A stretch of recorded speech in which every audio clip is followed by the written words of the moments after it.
Zəbur 63-cü məzmur. Davudun məzmuru.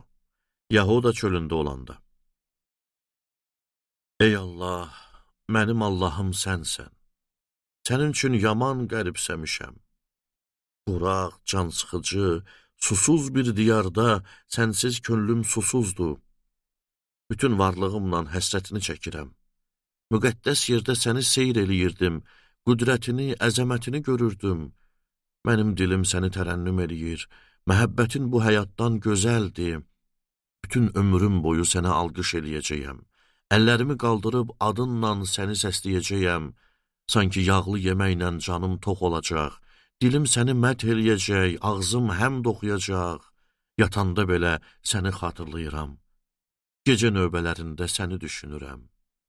Sən mənə kömək oldun. Qanadlarının kölgəsində sənə məth oxuyacağam. Könlüm sənə bağlanır. Sağ əlin məni möhkəm tutur. Amma canımın qəsdinə duranlar yerin dibinə batacaqlar. Qılıncın ağzına tuş gələcəklər, çaqqallara yem olacaqlar. Amma padşah Allaha görə sevinəcək. Adına and içən hər kəs həmd söyləyəcək. Yalançılarınsa ağzı yumulacaq.